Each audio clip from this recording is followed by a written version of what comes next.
When you all, with the immersion experience, what do you think is one of the ways that it benefits students who have never been in the classroom? I feel like, especially the climate of education we're entering right now, there is such an expectation that just didn't exist before. Part of that being with technology.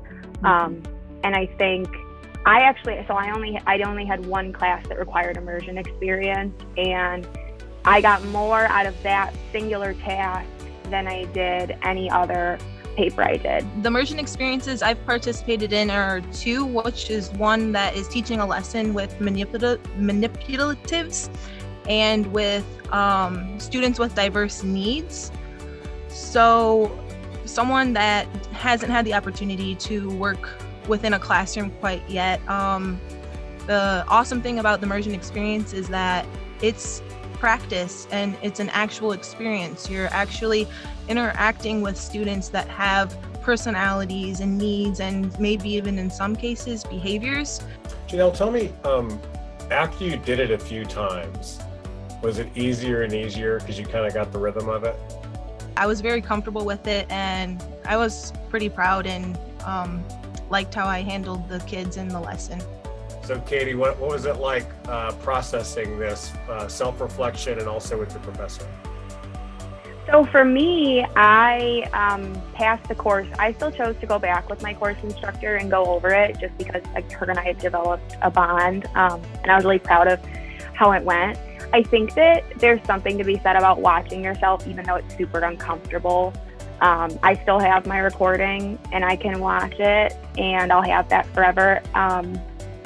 I know this is probably like the reason we're having this conversation, but I really wish that immersion was a part of more, if not all, of like the methods courses. I know that the degree plans vary from kid to kid, but you know, even just from Janelle's too, the change that she felt, I wish that I would have had it, like, for example, like for math methods, there were 3 tasks. If the 4th task was like, now I want you to teach one of your lessons you wrote to this class, right? And it sounds daunting and difficult, but I would love for that to be a thing for students after me, just because you just can't have enough practice, I don't think. No matter what lesson you do, no matter what, like, you're always finding something in the way you teach and your style on things to improve on and what you can always do better and always different approaches. I would love to kind of talk about that piece a little bit, about the role of the course instructor through the immersion experience, kind of prepping you before, being the support during and after.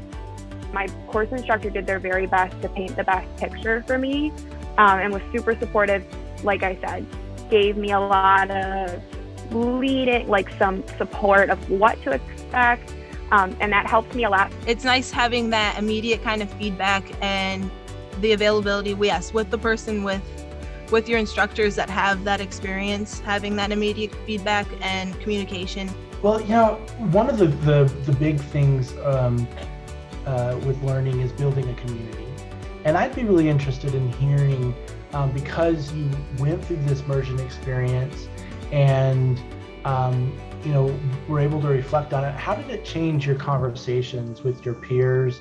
How did it change the conversations with the mentor, with your course instructor, building a community around this shared experience? You have friends of, you know, all backgrounds, but having teacher friends and having people that really understand what it is that you do and what it is you're passionate about is so important for your mental health and for your career longevity, you know, to have these conversations that fuel you and make changes. And I think that doing immersion gives you more of that practice time, and it gives you more of a perspective, because when you're a college student, you're just like, oh, I haven't exactly run an IEP meeting before. I'm not exactly sure. Now you have some of that confidence, because confidence, that's not something you really can fake. That's something that is built.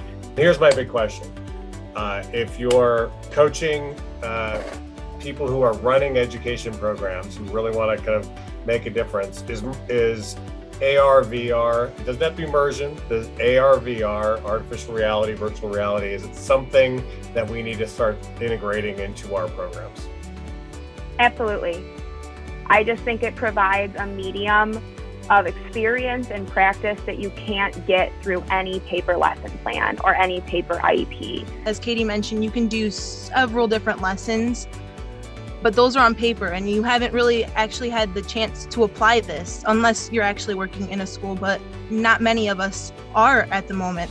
We're going to school right now so we can get into a classroom and actually lead our own classroom. You might not know this, but we say out loud all the time in our teachers college that we want to champion next generation teaching and leading, and that we firmly believe to do that, our students have to experience next generation teaching and leading, because it's hard to go out there and be that kind of a catalyst if you haven't experienced it yourself.